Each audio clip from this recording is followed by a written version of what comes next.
नमस्कार मित्रों, India map news में आपका हार्दिक स्वागत है। जैसा कि आप लोग जानते हैं कि डेली क्लास करंट अफेयर्स के लिए होती है, जहां आज हम 29 जनवरी 2024 के बनने वाले सभी इम्पोर्टेंट करंट अफेयर्स को इस वीडियो में आपके समक्ष डिस्कस करेंगे।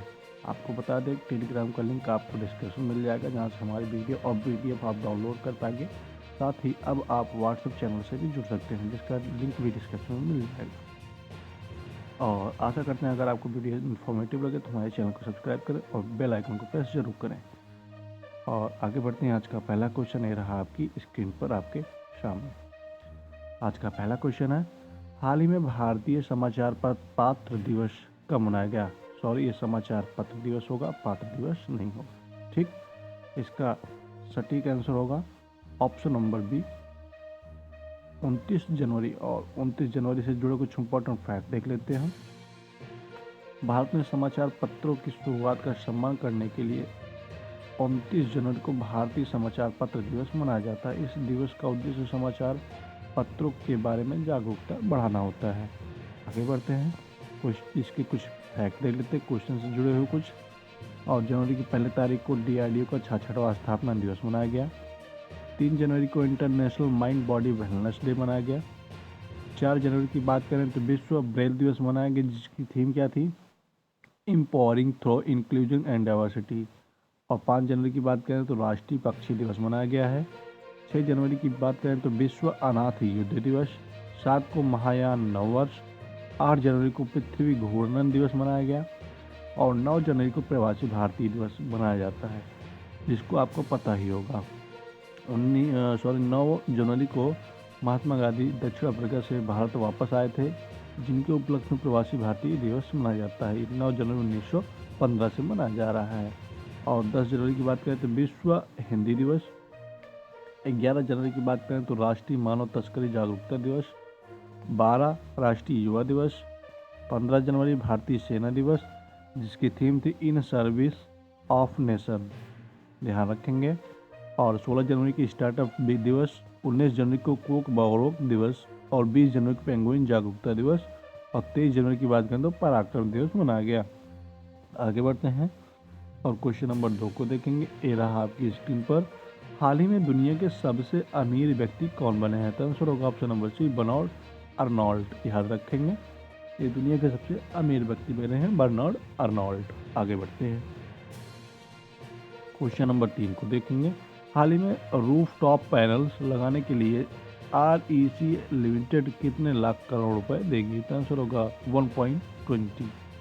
और इससे जो कुछ इंपॉर्टेंट फैक्ट देख लेते हैं हम। भारत रत्न बिजली वित्त कंपनी REC लिमिटेड को महत्वाकांक्षी प्रधानमंत्री सूर्योदय योजना के लिए नोडल एजेंसी के रूप में नामित किया गया है। और 22 जनवरी को प्रधानमंत्री नरेंद्र मोदी द्वारा घोषित इस पहल का लक्ष्य 1 करोड़ घरों में छत और सौर पैनल स्थापित करना है। REC limited CMD Vivek Kumar Devgan के नेतृत्व में इस बड़े उपक्रम के लिए 1,20,000 करोड़ रुपए तक का ऋण देने के लिए तैयार है। आगे बढ़ते हैं और क्वेश्चन नंबर 4 को देखेंगे। हाल ही में नीतीश कुमार ने कौन सी बार बिहार के मुख्यमंत्री के रूप में शपथ ली है? तो आंसर होगा ऑप्शन नंबर सी, 9वीं बार। और इनसे जुड़े कुछ इंपॉर्टेंट फैक्ट देख लेते हैं नीतीश से। और नीतीश कुमार ने रविवार शाम 5 बजे 9वीं बार मुख्यमंत्री पद की शपथ ली। राज्यपाल राज्य विश्वनाथ और लेकर ने उन्हें पद और गोपनीयता का शपथ दिलाई।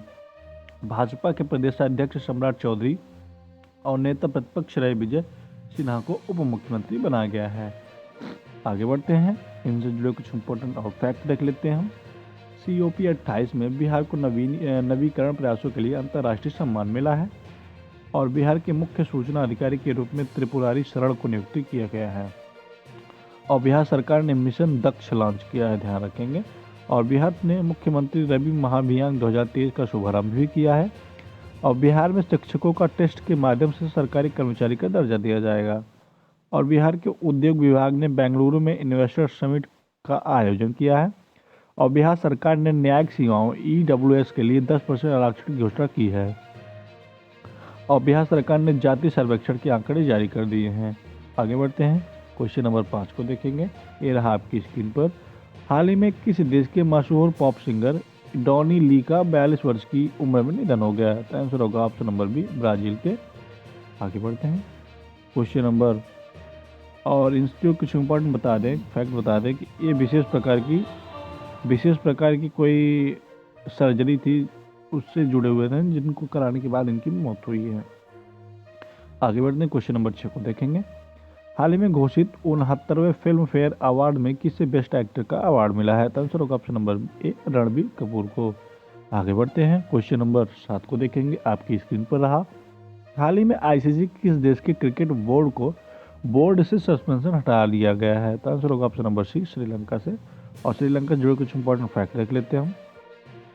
आईसीसी ने नवंबर 2023 में वर्ल्ड कप के दौरान श्रीलंकाई बोर्ड को सरकार के दखल के बाद सस्पेंड कर दिया था। तब वनडे वर्ल्ड कप में निराशाजनक प्रदर्शन के कारण वहां के खेल मंत्रालय ने 6 नवंबर को श्रीलंका क्रिकेट बोर्ड एसएलसी को बर्खास्त कर दिया था। और आईसीसी ने एसएलसी को सस्पेंड करते हुए कहा था कि किसी भी आईसीसी मेंबर के काम में सरकार का हस्तक्षेप नहीं होना चाहिए। लेकिन पिछले कुछ दिनों से श्रीलंका बोर्ड खोलकर काम नहीं कर पा रहा था।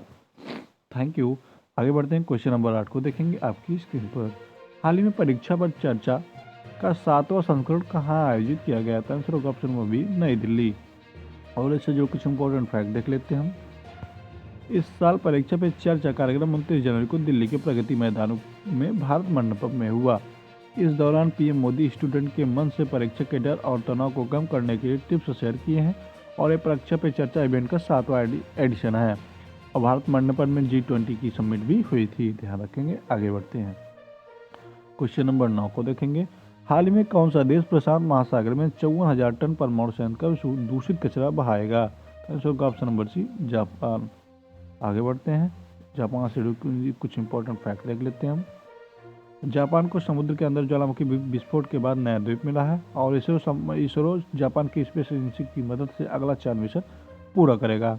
जापान के याकोहामा में डांसिंग पिकाचू कार्यक्रम आयोजित किया गया। और 2022 के जापान में जनसंख्या 80,000 से अधिक घट गई है। आगे बढ़ते हैं क्वेश्चन नंबर 10 को देखेंगे, ये रहा आपकी स्क्रीन पर। हाल ही में किसी ऑनलाइन पेमेंट एग्रीगेटर के लिए आरबीआई से मंजूरी मिली है? आंसर होगा ऑप्शन नंबर बी, जोमेटो को। आगे बढ़ते हैं क्वेश्चन नंबर 11 को देखेंगे। हाल ही में किसने नई दिल्ली में सर्वोच्च न्यायालय की हीरक जयंती का उद्घाटन किया है? आंसर होगा option number A, Narendra Modi ji. आगे बढ़ते हैं क्वेश्चन नंबर 12 को देखिए, आपकी स्क्रीन पर रहा। हाल ही में भारत और किस देश के सेनाओं के बीच संयुक्त अभ्यास सदा तक तनसीक शुरू हुआ है? आंसर होगा ऑप्शन नंबर सी, सऊदी अरब। और इससे जुड़े कुछ इंपॉर्टेंट फैक्ट देख लेते हैं हम। सऊदी अरब ने पाकिस्तान की सबसे बड़ी तेल रिफाइनरी के लिए $10 बिलियन का निवेश किया है। और फीफा क्लब वर्ल्ड कप 2023 का आयोजन जिद्दा शहर में किया जाएगा। और भारत और सऊदी अरब के बीच अल मोहर अल हिंदी 2023 नौसेना अभ्यास आयोजित किया गया है। आगे बढ़ते हैं क्वेश्चन नंबर 13 को देखेंगे, ये रहा आपकी स्क्रीन पर। हाल ही में वित्त मंत्री निर्मला सीतारमण कौन सी बार बजट पेश करने के रिकॉर्ड बनाएंगे? आंसर होगा ऑप्शन नंबर बी, 6ठी बार। और इनसे जुड़े कुछ इंपॉर्टेंट फैक्ट देख लेते हैं हम। वित्त मंत्री निर्मला सीतारमण ने अपना लगातार 6ठा बजट पेश कर इतिहास रचने को तैयार है, जो भी भारतीय संसदीय इतिहास में एक बेजोड़ उपलब्धि होगी। प्रधानमंत्री मोरारजी देसाई जिन्हें 10 बजट पेश करने का गौरव प्राप्त है, जो किसी भी वित्त मंत्री द्वारा सबसे अधिक है। आगे बढ़ते हैं क्वेश्चन नंबर 14 को देखेंगे, जो रहा आपकी स्क्रीन पर। हाल ही में भारतीय नाट्य विद्यालय 21 दिवसीय भारत संघ महोत्सव कहाँ आरंभ किया जाएगा? तो आंसर होगा ऑप्शन नंबर ए, मुंबई में। आगे बढ़ते हैं क्वेश्चन नंबर 15 को देखेंगे, आज का लास्ट क्वेश्चन आपकी स्क्रीन पर। हाल ही में किस देश ने बच्चों के लिए दुनिया का पहला नियमित टीका कार्यक्रम शुरू किया है? तो आंसर होगा ऑप्शन नंबर सी, कैमरून। आगे बढ़ते हैं, आज का लास्ट क्वेश्चन जो रहा आपकी स्क्रीन पर। हाल ही में थाई पूसम त्यौहार कहाँ मनाया गया? तो आंसर होगा ऑप्शन नंबर बी, तमिलनाडु। अब वक्त है आज के क्वेश्चन का, जिसको कमेंट में आपको आंसर देना है। हाल ही में हॉकी 5S महिला वर्ल्ड कप किसने जीता? आंसर इनमें से कोई होगा, ए ओमान, बी भारत, सी नीदरलैंड, इनमें से कोई नहीं। आपको वीडियो अगर इन्फॉर्मेटिव लगे तो हमारे चैनल को सब्सक्राइब करें और बेल आइकन को प्रेस जरूर करें। Thank you for watching India map news.